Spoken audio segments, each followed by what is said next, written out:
Namaskar. This is Firstpost and you're watching Vantage with me, Palki Sharma.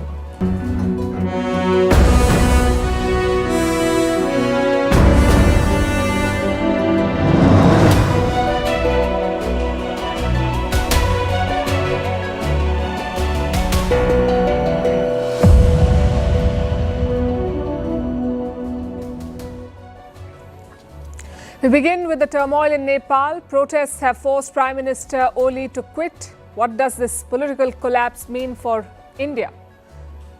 New Delhi is surrounded by chaos. We will discuss India's neighbourhood challenge. And Nepal is a prime example. 15 governments in 17 years.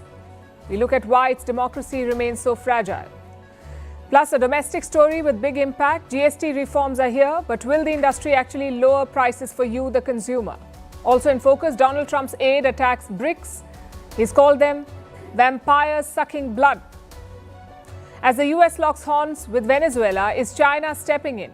In Europe, the French government has collapsed. The Prime Minister has resigned. What does it mean for President Emmanuel Macron? And a special report on Europe's defense boom, how war is turning startups into engines of innovation.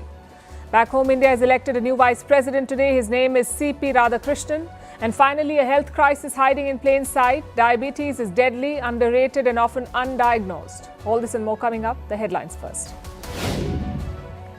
Israel strikes Hamas officials in Qatar's capital Doha. Homes of several senior Hamas members residing in the Gulf country were hit. The Palestinian group claims Israel targeted its negotiators who were working on a Gaza truce deal. Qatar has condemned the airstrike, while Iran, which backs Hamas, called it a gross violation of all international rules. Thailand's Supreme Court sends Thaksin Shinawatra to jail for a year, rules that the former Prime Minister had improperly served his prison term in hospital. Thaksin Shinawatra went into exile after his second term was cut short by a military coup. In 2023, he returned to Thailand after 15 years and was sentenced to 8 years for corruption and abuse of power.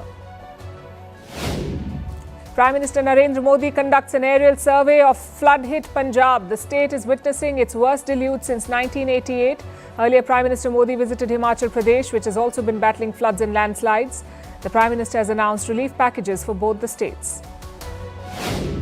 Poland closes its border with Belarus. It's in response to the upcoming Russian-Belarusian war games, which will begin on Friday. Belarus, a former Soviet republic, is a key Russian ally. The drills come amid fears among several Eastern European countries of a possible military build-up in Belarus. And Ethiopia inaugurates Africa's biggest dam. Its Prime Minister called it a great achievement for all black people. But the hydroelectric project has angered downstream nation Egypt, which has sent a letter of protest to the United Nations Security Council.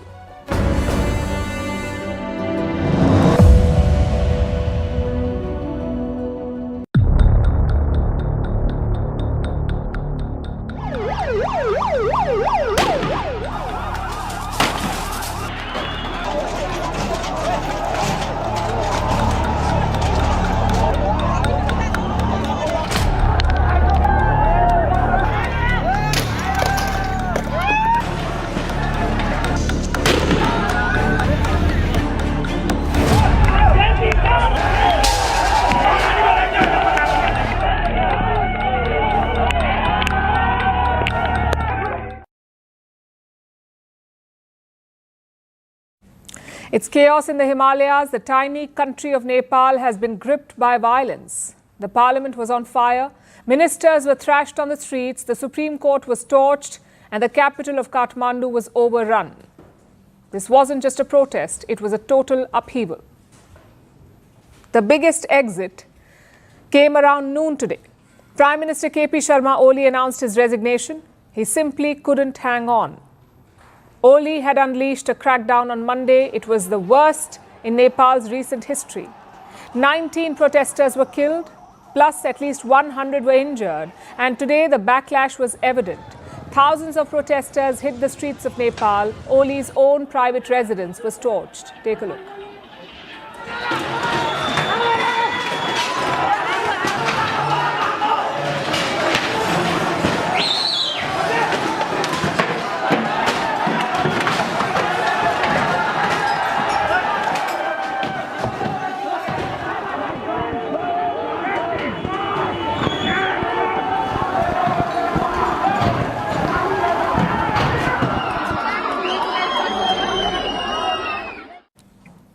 The Prime Minister had no choice.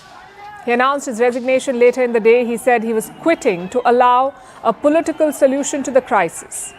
Soon afterwards, an army helicopter was seen over his house. It ferried Oli away from the chaos. To where? Well, nobody knows yet. But what exactly is the root of this crisis and how did it escalate so fast?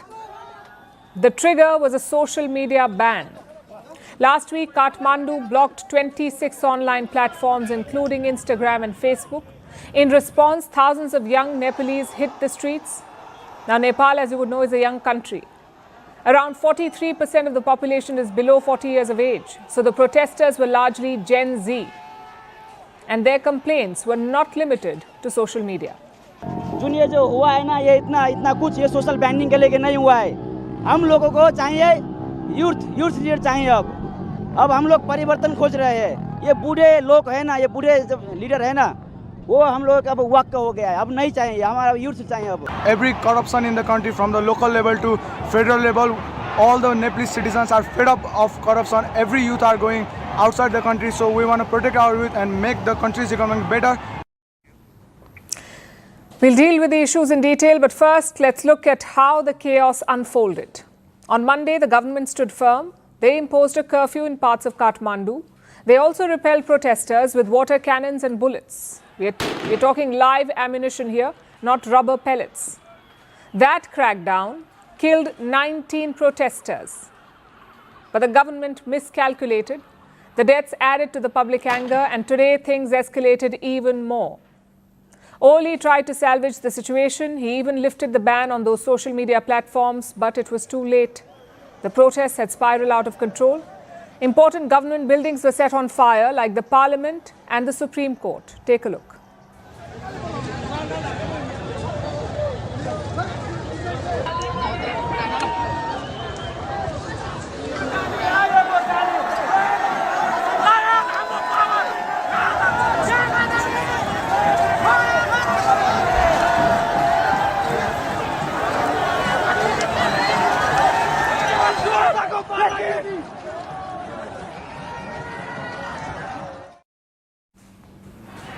The anger was also directed at ministers. Nepal's finance minister was chased through the streets. He was thrashed and stripped by a mob.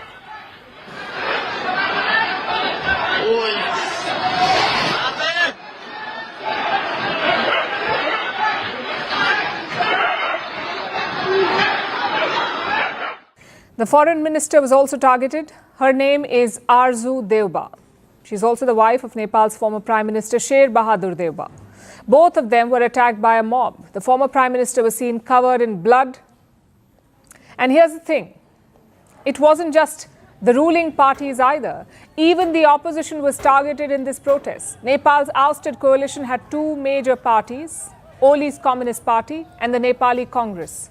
The opposition is led by another communist faction. Their top leader is Pushp Kamal Dahal. And his house was also attacked. So basically, no one was spared. Today's protests targeted Nepal's entire ruling class. It was an outpouring of pent-up anger against corruption, against lack of jobs, and against political instability. Now, we cannot defend the violent methods that they chose, certainly not the mob attacks. But they do show the level of frustration, of anger and disappointment. And as with any upheaval, now comes the most important question. What happens next? The Nepalese army is trying to control things. They are protecting some of the ministers. The army also released a statement hours ago. And here's what it says. We request all to remain calm, maintain social harmony and uphold national unity. We earnestly appeal to the entire Nepali army, the youth and the general public to stay united and disciplined. The president too has released a statement. He is urging the protesters to not cause further damage. He wants them to come to the table, basically to find a political solution. Now, earlier today, some reports claimed that the president had also resigned. But as it turned out, that is not the case. Fake news tends to be rampant during such crises. As always, we promise to be accurate. At Firstpost, we prioritize facts over sensationalism, which brings us to the ground situation at the moment. There were protests and celebrations late into the evening. Nepalese youth continued to clash with riot cops.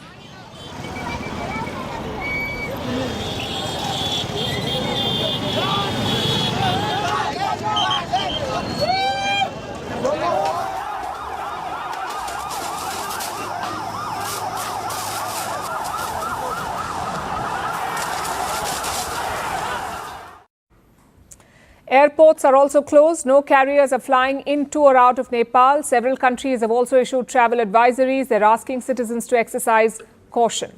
Right now, the focus is on stability, to return order to the streets of Kathmandu. And the long-term goal? Well, that's a lot more complicated. The president is asking Oli and his cabinet to stay on as caretakers. It is not clear if the protesters will accept that. Also, they want younger leaders. But where will these Gen Z politicians come from? A couple of names are doing the rounds. One is Balendra Shah. He is the mayor of Kathmandu. More importantly, he is a 35-year-old former rapper, someone who can understand the Gen Z. Another leader is Rabi Lamichhane. He is a former deputy prime minister, but he was jailed over alleged corruption. And today, the protesters freed him from prison. They also waited patiently for him to address the crowd.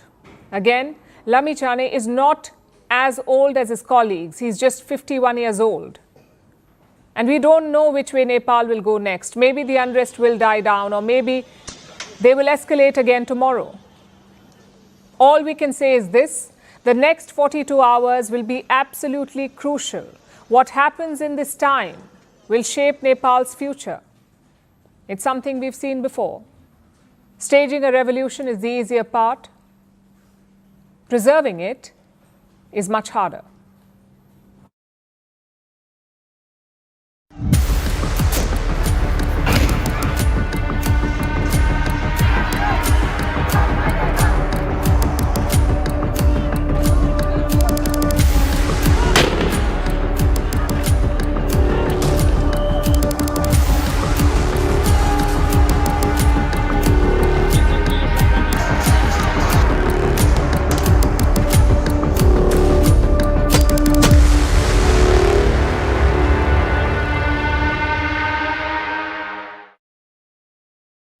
It's Nepal today. It was Bangladesh and Sri Lanka before. Different triggers, same outcome. And stuck in the middle, India. Our neighborhood has been gripped by constant chaos.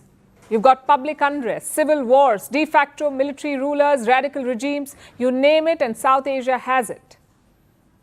But what does this instability mean for India? And how can India navigate it? Let's look at the scale of the problem. To our south is Sri Lanka. In 2022, the island was sinking under debt. People could not afford medicines or fuel or food. On cue, massive protests broke out. The ruling Rajapaksas were forced to flee Sri Lanka. Even the presidential palace was overrun. To our east is Bangladesh. I'm sure that memory is still fresh. Last year, massive student protests broke out in Dhaka. The trigger, a controversial quota. Soon, radical groups joined in. They turned this movement into a rebellion. Within days, Prime Minister Sheikh Hasina was forced to flee to India. Then you have Myanmar. In 2021, their elected government was toppled. The military took control of Myanmar. Today, the country is gripped by a civil war. Dozens of armed ethnic groups are battling the army. On paper, an election is expected later this year. If you move north, you have Nepal. We've already told you what's happening there. And if you move west, there is Pakistan. There is no need to topple their prime minister because he is powerless. Pakistan is effectively ruled by the army chief. He manages both foreign and economic policy. And his sole mission is to foment trouble in India. Above Pakistan is Afghanistan. The Taliban regime has been friendly to India. But remember, this is still the Taliban, a regressive, radical, and oppressive group. You cannot count on them as a reliable partner. And in the middle of this chaos is India.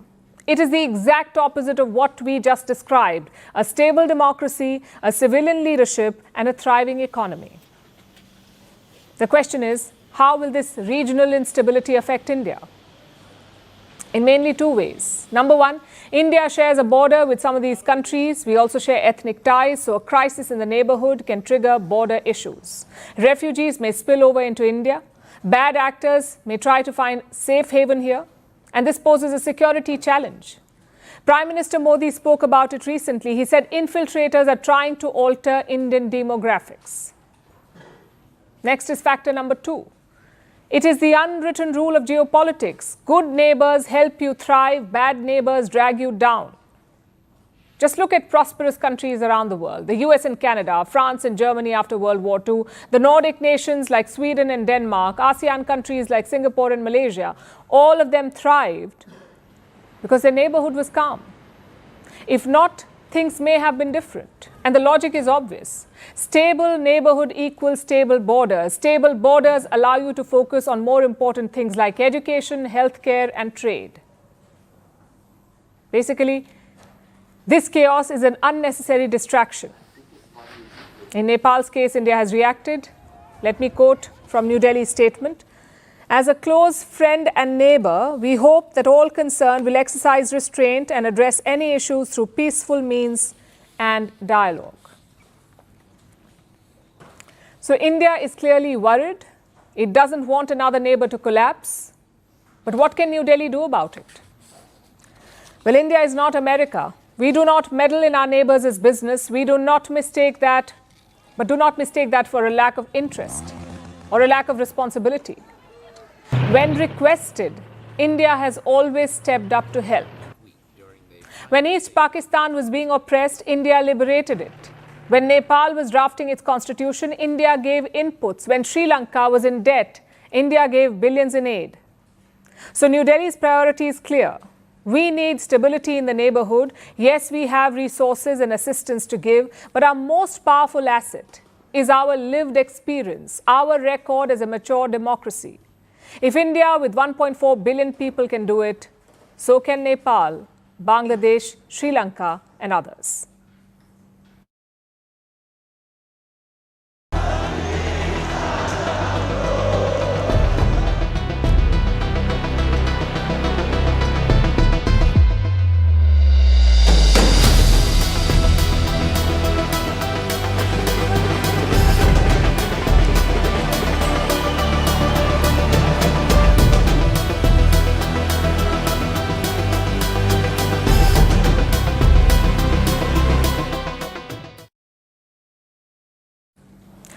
When we talk about democracy, Nepal's story is anything but straightforward. For decades, the country has been in constant flux. It drifted through feudalism, slid into autocracy, and has since struggled with a fragile democracy.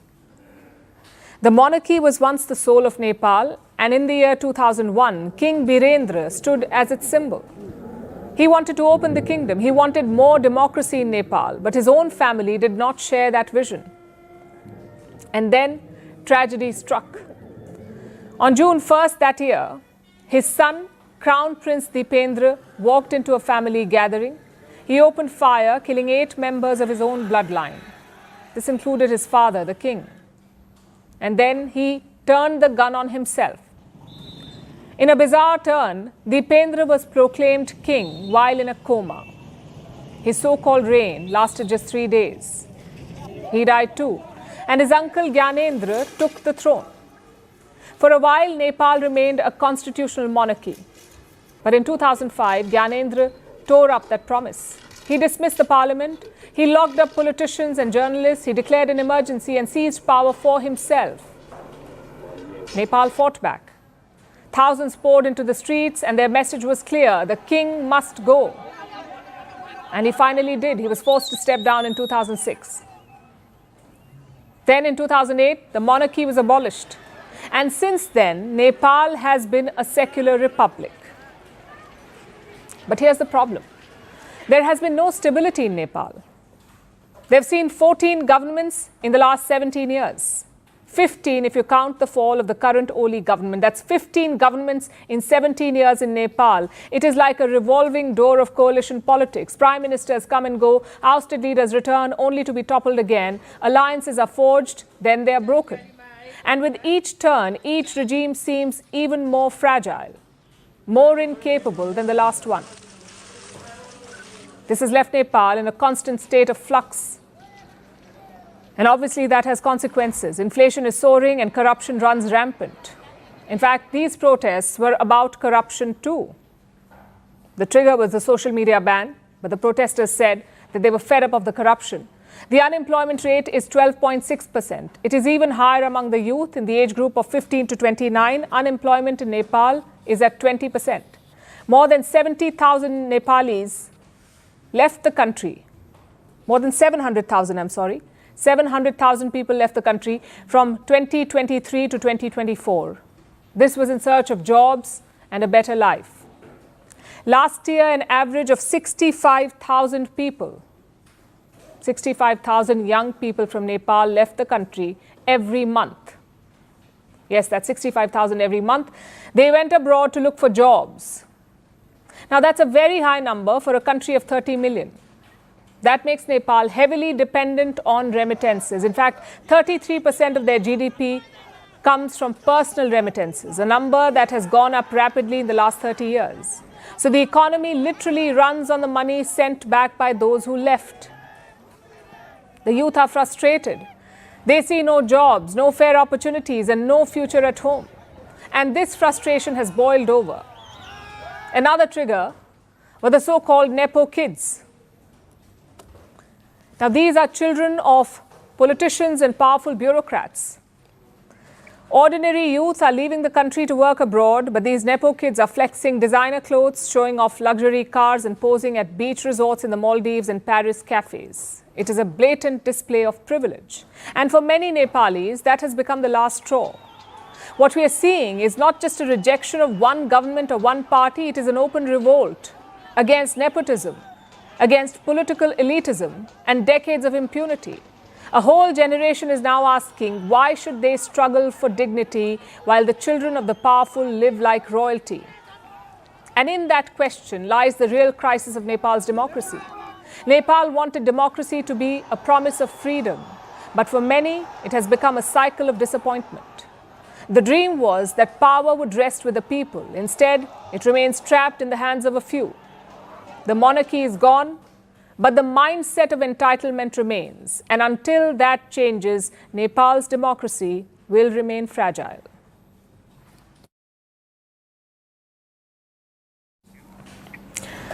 Now to India, where a major economic shift is underway. It's about the GST, that's India's goods and services tax. This is the country's main consumption tax. Last week, the government rolled out big changes. GST rates were cut across the board. It covers 99% of all goods and services used in India. They're covered in the reform, 99%. Now, after this reform, they're supposed to get cheaper. The new rates come into effect on the 22nd of September. But there is a catch. Industry leaders are not celebrating yet.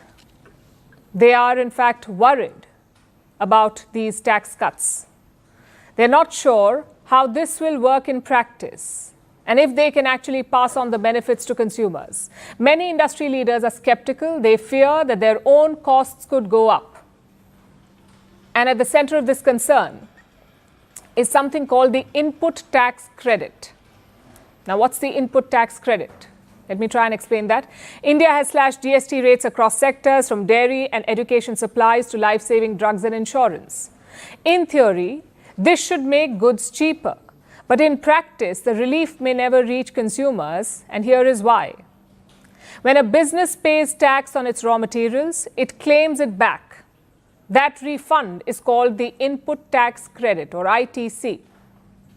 It helps avoid double taxation. So as a business, you pay tax only on the value that you add and not on the entire supply chain. But now that system is being stretched. Many finished goods, from notebooks to paneer, are now taxed at 0% GST on the finished product. But the inputs that go into them, the raw materials that go into them, still attract 18% GST. So manufacturers may not be able to recover the taxes that they pay. Here's another example. Earlier, paneer or Indian cottage cheese was taxed at 5%. If you're a manufacturer, you could claim tax credit on packaging, on transport, and on storage. But now paneer is exempt. The GST is gone. But so is the tax credit. That is also gone. The tax refund you got on stuff like packaging, transport, and storage of paneer is gone. And that is a problem, because this extra cost will now come out of the manufacturer's pocket. They would end up paying more tax. They won't be able to pass it on or pass on the benefits to the consumers. So there will be no real price drop for you, the buyer. That is the fear. And this applies to industries like healthcare, education, insurance, and some parts of real estate and FMCG. that is fast-moving consumer goods, your daily items. These are the industries raising concerns. They say they may not be able to reduce their prices if the tax credits are gone. And this could defeat the main purpose of the reform, because the idea was quite simple: cut taxes and bring down prices of goods and services. This is one of the biggest selling points of the reform. Today, India has 4 tax slabs: 5, 12, 18 and 28%. The plan is to remove 2 slabs, 12 and 28%. So most goods will be taxed at 5 or 18%. I'll give you this number which is important. 99% of all the goods and services which are touched by GST are now either in 0 or in 5 or in 18. That's right. There's nothing beyond. So that 1% is what makes for the demerit goods, Right. which popular parlance says sin goods. Yeah. A small selection of items like luxury and sin goods will be taxed differently. We're talking about goods like tobacco. They will face a 40% tax. The new system rolls out on the 22nd of November. Like I said, that's 22nd of September. That's 13 days from now. So the government has time to address these concerns. Reports say officials are holding meetings. Bureaucrats from different ministries are exploring solutions, and more clarity could emerge in the days ahead.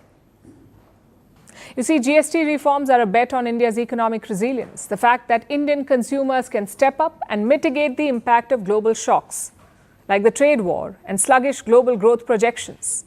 India remains the world's fastest growing major economy. We grew at 7.8% in the last quarter. That's an encouraging number. But India cannot afford complacency at this point, because there are points of concern too. For instance, the demand for gold is down. It has dropped by more than 25%. That's the sharpest decline in 3 years. And it breaks the usual pattern. Traditionally, Indian families buy gold during the festive season. It is seen as auspicious. For generations, gold has been a way to store wealth, a safety net for the future. So what has changed this time? Well, the prices are too high. Gold prices have jumped 49% compared to last year. That could be one reason people are holding back. But there may be some relief ahead. The GST cut could free up household budgets. Families may save more on daily spending. That could boost overall sentiment, maybe even revive the demand for gold. As always, it all comes down to one thing: implementation. On paper, these reforms are great, but the real test lies in how they're brought into practice.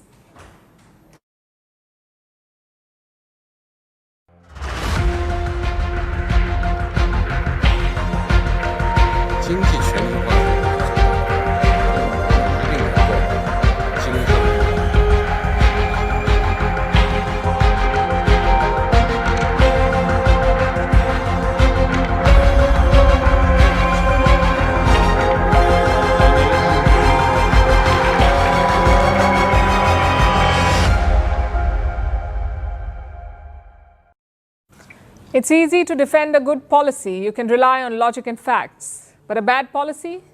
Well, you must resort to attacks and name-calling. Just ask Donald Trump's trade advisor. His name is Peter Navarro. His day job is to advise Trump on tariffs, but on the side, he specializes in name-calling. Navarro's latest? He's calling BRICS countries vampires. First, listen to what he said. The bottom line is that none of these countries can survive if they don't sell to the United States. And when they sell to the United States, their exports, they're like vampires sucking our blood dry with their unfair trade practices. But I don't see how the BRICS stay together, since historically, they all hate each other and kill each other. Vampires live forever, but Navarro says BRICS will not last. Clearly, he's never seen vampire movies. But on a serious note, why this hatred towards BRICS? Well, the fact is, it's not new. Even before taking office, Donald Trump had attacked BRICS. He called it an anti-American bloc. He also issued a threat to BRICS nations. Don't challenge the US dollar. If you try, you will face 100% tariffs. That's what Trump said. And while this approach is new, the objective is not. Washington sees BRICS as a challenge to the US-led order. They feel it will undermine the US dollar and the Western economic system. So no US president would like to see the BRICS thrive. Like I said, the only difference is the approach. Other presidents tried to weaken the bloc's unity. How? through divide and conquer. They built close ties with founding members of BRICS, countries like India and Brazil. But Donald Trump is doing the opposite. His highest tariffs have been imposed on India and Brazil, 50% on both nations, which makes you wonder, what is the strategy?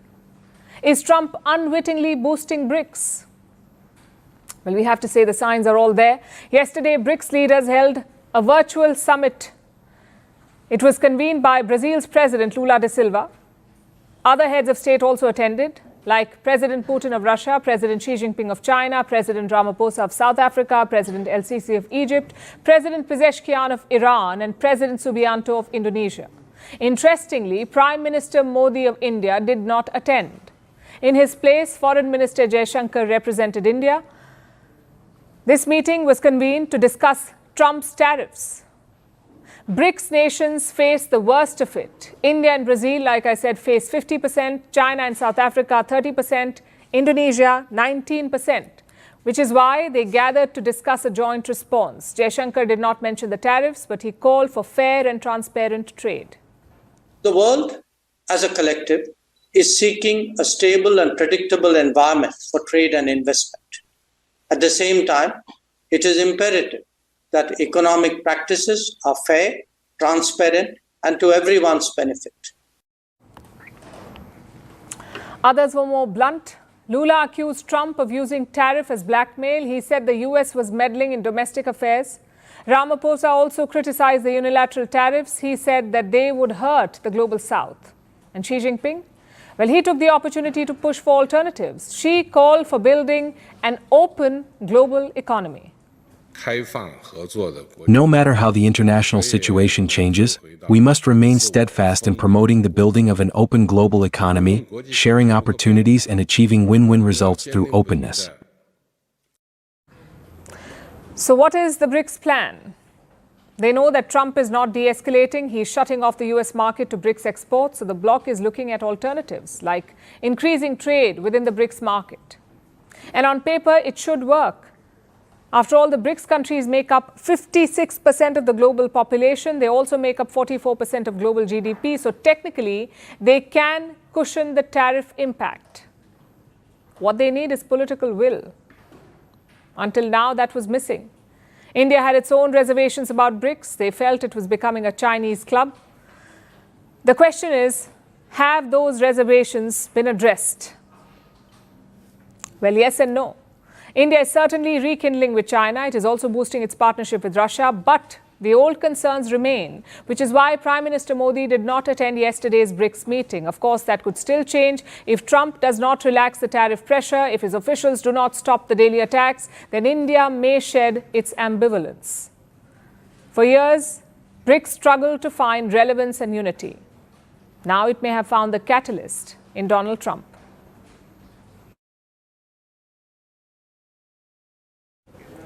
The South Pacific, the Caribbean, the edges of Latin America, for more than a century, this watery expanse has been Washington's backyard. But now a Chinese ship is set to slip into those waters. This is not a destroyer or a carrier. This is a hospital ship. It is called the CNS Silk Road Ark. On the face of it, it looks harmless, a floating ship making goodwill stops. But the timing is suspect. As we speak, the US and Venezuela are engaged in a standoff, and now China is making an entry. So how is China involved here? What is their role? What is the message they're trying to send? Tonight, we'll break it down, starting with what we know about this Chinese ship. It was commissioned in 2024. It is basically a hospital ship. It has spent years zigzagging across Africa and Asia, treating tens of thousands of patients. In early September, it left for a new mission, the Harmony 2025 mission. As part of this, the ship will travel to South Pacific and Latin America. And what's the purpose? Well, according to China, and I'm quoting, this mission aims to strengthen friendly cooperation between China and relevant countries. And why is this news? Because this region is a powder keg right now. Tensions between the US and Venezuela are high. The US has dispatched a squadron of warships. Officially, it's about combating drug cartels. the groups that move cocaine and other narcotics across the Caribbean and North America. The American action apparently is to counter those. But Venezuelan President Nicolas Maduro says that this is not about drugs. This is about regime change in his country. He has called the American warships a threat. He says Washington is trying to destabilize his government. So he has mobilized his army. Maduro has called millions of reservists to defend the homeland. Last week, the US carried out a strike. It blew up what it called a Venezuelan drug boat. The attack killed 11 people. Days later, Washington upped the stakes again. It deployed F-35 fighter jets to Puerto Rico. U.S. Defense Secretary Pete Hegseth even visited a U.S. warship in the Caribbean.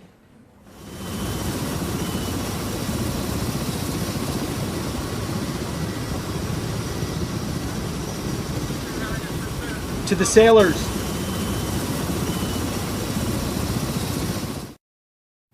Venezuela has not hit back yet, but it says everything is fair game. It has asked the U.S. to abandon plans of regime change in Caracas. The government of the United States should abandon its plan of violent regime change in Venezuela and in all of Latin America and the Caribbean and respect sovereignty, the right to peace, to independence.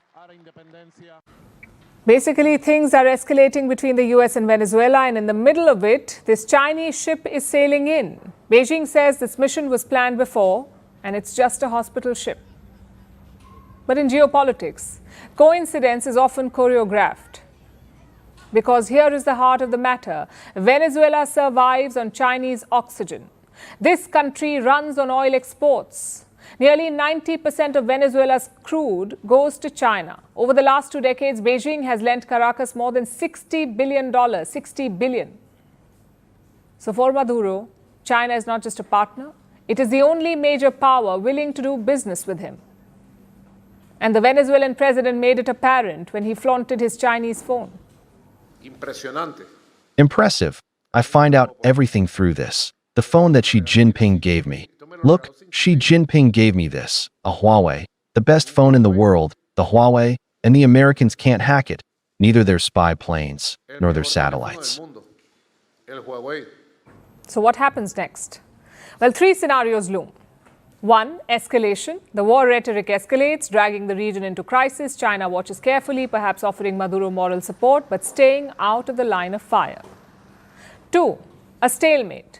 Washington keeps up the pressure, Caracas keeps up the bluster, and the Silk Road arc cruises from port to port. 3, China plays mediator. It is the least likely, but the most interesting scenario. Beijing has leverage over Venezuela's oil, so it is uniquely positioned to nudge Maduro into talks. But would Xi Jinping spend political capital to play peacemaker in America's hemisphere? Well, that's the big question. As of today, this is where things stand. The US still commands the Caribbean military, but China is planting seeds.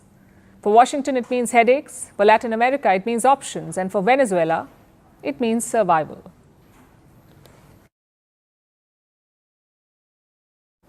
Our next story is from France, where President Macron is grappling with another crisis. He's had 5 prime ministers in less than 2 years and 7 since 2017. His latest appointment, François Bayrou, lasted just 9 months. Yesterday, he faced a trust vote in parliament. It ended in crushing defeat for him. The prime minister resigned earlier today, so Macron's task is cut out. He must pick a new prime minister, and he's not spoiled for choice. Meanwhile, opposition parties are baying for blood. They want a snap election or Macron's resignation. And this has spilled onto the streets. There's a movement called Block Everything. There are trade unions preparing for strikes, and there are financial markets that are nervous and credit ratings agencies that are watching. So can Macron navigate this new crisis? Our next report explores. This is François Bayrou. He was the Prime Minister of France for just 9 months. His government has now been ousted. Bayrou called for a high-risk confidence vote in the parliament on Monday. He was defeated decisively. 364 lawmakers voted against him. Only 194 backed him. His plan was to slash France's soaring debt. The country's deficit is nearly double the European Union limit. Debt reportedly stands at 114% of the GDP. Bayrou promised to save $51.5 billion. He proposed scrapping national holidays and freezing welfare payments. He warned that France was like a ship taking on water every day. His message was clear. He said the biggest risk was doing nothing, but his words failed to convince lawmakers. His ideas sparked outrage across the political spectrum. The left and the far right united to bring him down. Bayrou became the first French premier in modern history to be ousted this way. I think we have shown an image of the Republic that is honorable and active. And so, from that point of view, I wanted, on behalf of the government, to thank the National Assembly and, as Prime Minister, to thank the members of the government. Et c'est le cas exactement pour l'ensemble de la vie politique. He has submitted his resignation to President Emmanuel Macron, plunging the country into a fresh political crisis. President Macron must now choose a new prime minister. It will be his fifth in less than 2 years, and his seventh since he first took office in 2017. The frequent changes reveal the depth of France's instability. France has a hung parliament. No party can command a majority. Every budget is a battle. Every decision is a test. In this fractured landscape, the choice of a new prime minister becomes critical. Reports suggest Defense Minister Sébastien Lecornu is one possible choice. Another option might be Finance Minister Eric Lombard. Justice Minister Gerald Darmanin has also been mentioned. The Health Minister Catherine Vautrin is a contender too. Macron could even attempt cohabitation by reaching across the aisle. But none of these choices guarantees stability. The Socialist Party is demanding its turn to govern. Its leader Olivier Faure has called for a break with the policies of the last 8 years. Meanwhile, the far-right National Rally is calling for snap elections. Marine Le Pen insists fresh polls are the only way out. On the far left, Jean-Luc Mélenchon wants Macron himself to resign. Macron has so far rejected both the demands. The French president says he will appoint a new premier within days. But the clock is ticking. Besides, France is also bracing for unrest. A movement called Block Everything has announced nationwide protests. Demonstrations are planned this week. Trade unions have called for strikes on the 18th of September. Tens of thousands of police officers are now on standby. Authorities fear roads and rail lines could be blocked, and they warn of possible violence. Meanwhile, financial markets are also watching closely. Fitch Ratings will review France's credit standing this week. Moody's and S&P Global follow in the coming months. A downgrade could add to France's debt burden. For now, Emmanuel Macron faces one of the toughest choices of his presidency. What happens next is unclear. But if another government collapses, Macron may have little choice but to dissolve parliament. That could then trigger early elections, which could open the door for the far right or the far left to make significant gains. And the outcome could shape France's political direction ahead of the 2027 presidential race.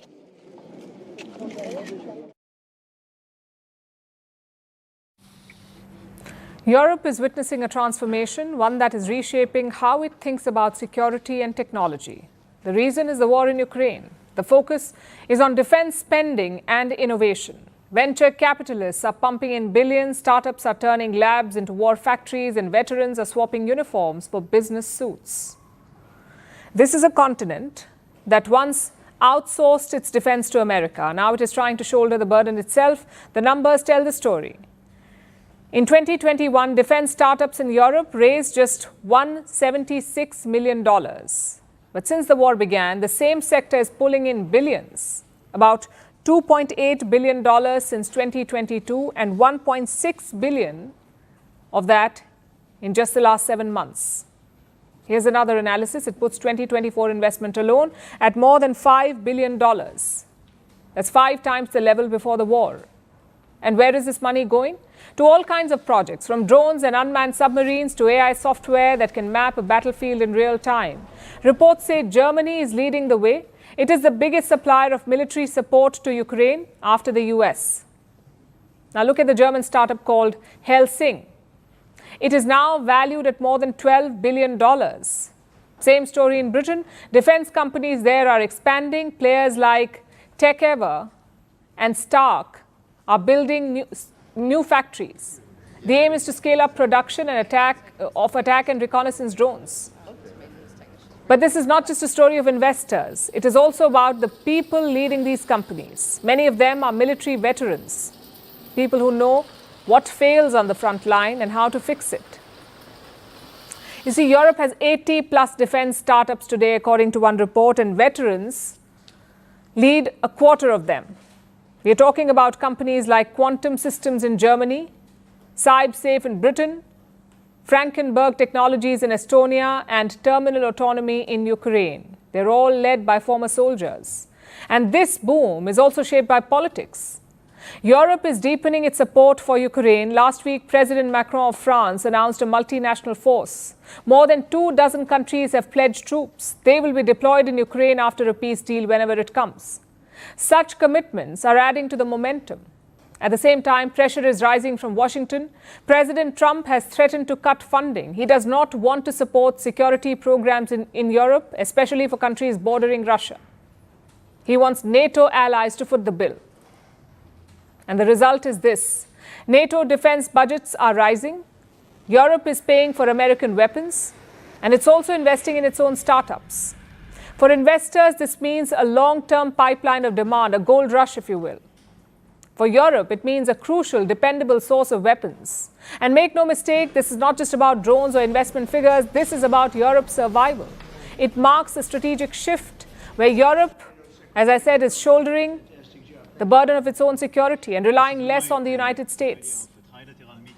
For now, demand is soaring, innovation is booming, and NATO spending is at record levels. But the real test is still to come. What happens when the urgency of war fades, when the headlines move on, and the pressure to innovate eases? Ukraine may have triggered the shift. The question is, can Europe turn a wartime surge into a long-term strategy? Or will this defense tech revolution end the moment the guns go silent?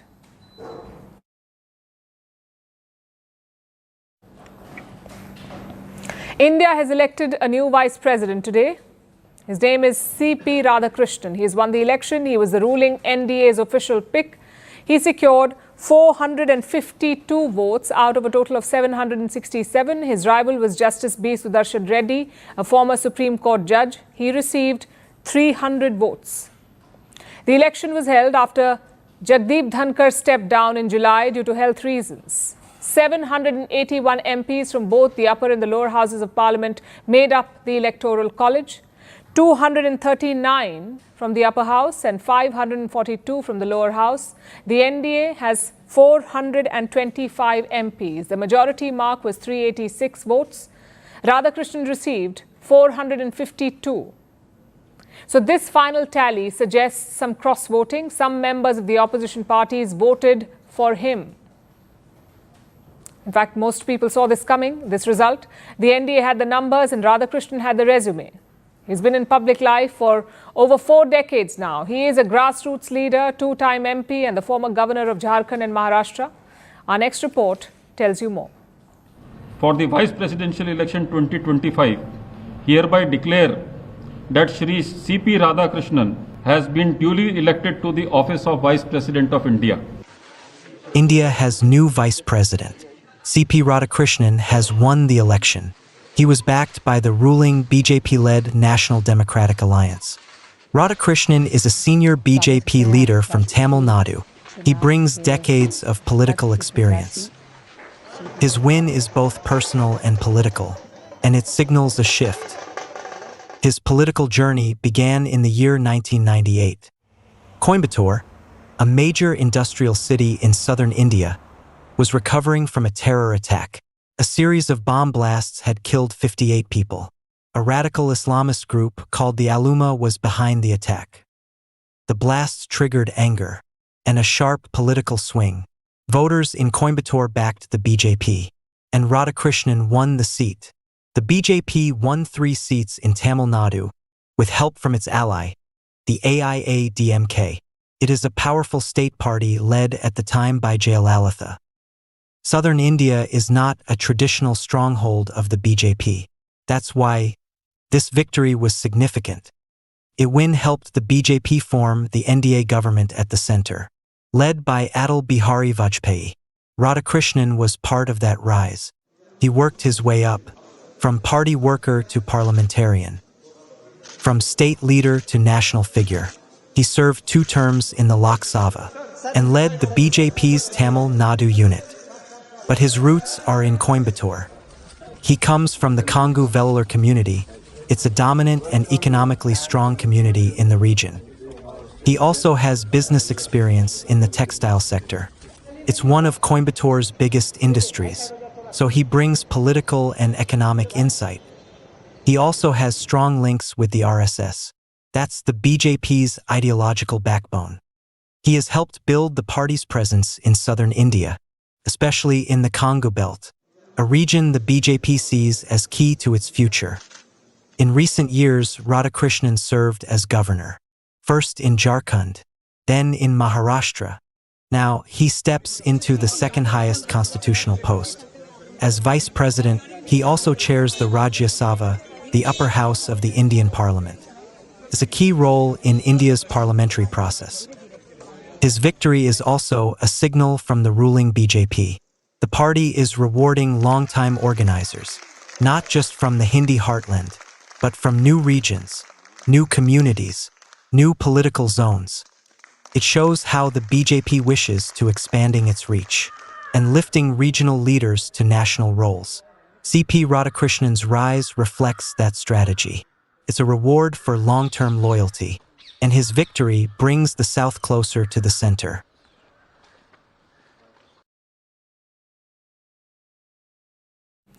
Before we begin our last story tonight, let me ask you a question. It is about your blood sugar. When was the last time you got it checked? If it has been a while, now may be a good time to think about it, and here is why. A new study is out. It says that nearly half the people with diabetes the world over do not know that they have it. Nearly half of them, and that's a big number. Diabetes rate has more than doubled over the past 3 decades. Today, around 1 in 9 adults live with diabetes globally. That's more than 800 million people. But the bigger crisis is this. Scientists have been tracking this data across more than 200 countries, and this is for people aged 15 and older. 15 and older. And they say 44% people have no idea that they're diabetic. They are undiagnosed and therefore untreated. So what's going on here? Well, to understand this, let's go back to the basics. Our pancreas produces insulin. This is a hormone. It regulates blood glucose. If your body does not produce enough insulin or cannot use it effectively, your blood sugar rises. And that condition is called diabetes. It is a chronic disease, and it slowly damages your body, your nerves, and your blood vessels. It can cause heart disease, kidney failure, and vision loss. Now, diabetes is of 2 kinds, type 1 and type 2. Both carry most of the same risks, but there's a critical difference. Type 1 diabetes is an autoimmune disease. It cannot be prevented. Type 2 diabetes is a metabolic disorder, and it can be prevented. It is mostly a lifestyle issue. Now, more than 95% people with diabetes have type 2 diabetes, the type that is preventable. Why is that? If most of it can be prevented, why is diabetes still a global epidemic? And why are nearly half the cases undiagnosed? Because we still do not understand diabetes. Many researchers say we've been studying it wrong. In the early 20th century, diabetes research focused on the symptoms, on the treatment, not the prevention. Over the past 50 years, we've seen many medical advances. Our understanding has improved, our treatments have gotten better, but diabetes is still rising. Because even today, we are treatment first. Prevention is an afterthought. To curb diabetes, we need to reverse this trend. And to do this, we need to reframe our thinking around it. We need to know 3 things. First, the cause is not always straightforward. For instance, air pollution can increase the risk of diabetes. So can obesity. It impairs blood glucose regulation. Secondly, diabetes is not just a disease of the old. Young people are increasingly living with it, but they are much less likely to get diagnosed. Only 20% young adults with diabetes are aware of their condition. And thirdly, diabetes is a crisis of accessibility. In low and middle income countries, screening is rare, medicine is expensive, and healthy food is not always affordable. Simply put, there are a lot of complicated reasons why diabetes persists. So what can be done about it? Well, here's what you can do. Start with awareness. Know the symptoms: excessive thirst and hunger, frequent urination, fatigue, blurry vision, and unexplained weight loss. If you are concerned, get tested, talk to your doctor, and take preventive health seriously. But on a bigger scale, the world needs a policy shift. It needs earlier diagnosis, cheaper diabetes drugs, better access to healthcare, and more focus on healthy living, not just medication. Because diabetes is more than a deadly disease. It is a social, economic, and environmental problem. And there is no drug so powerful that it can counter the effects of a lifestyle we never choose to fix. So until we change our thinking, until we focus on prevention, we will live in a society that is perfectly designed to fuel diabetes. And there is no way to sugarcoat that.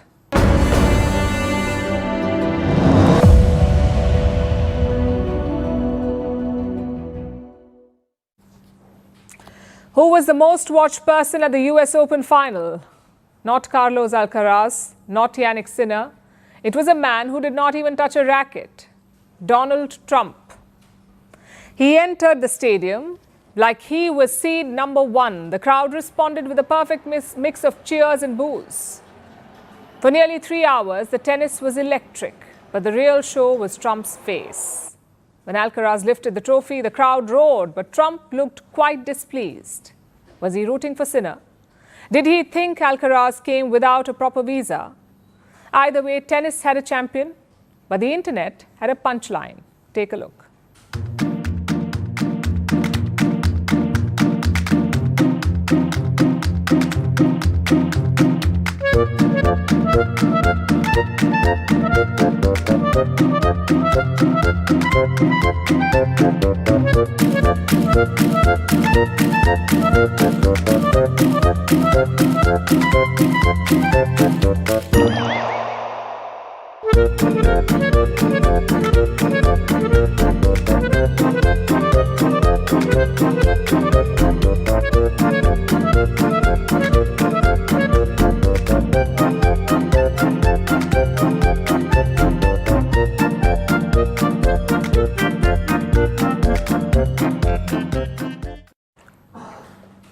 And now it's time for Vantage Shots, images that tell the story. Kim Jong-un oversees the test of a powerful new North Korean rocket engine. The Israeli army demolishes multiple Gaza high-rise buildings in seconds. And a drone show inspired by Netflix's K-pop Demon Hunters wows hundreds in Seoul. Finally, we're taking you back in history. On this day in 1948, the Democratic People's Republic of Korea was established, that is North Korea. Kim Il-sung was the first leader of the new state, the current leader's grandfather. By 1949, it became a full-fledged communist country. Kim Il-sung's heirs still rule North Korea, including his grandson and current leader, Kim Jong-un. We're leaving you on that note. Thank you for watching. We'll see you tomorrow.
Thank you.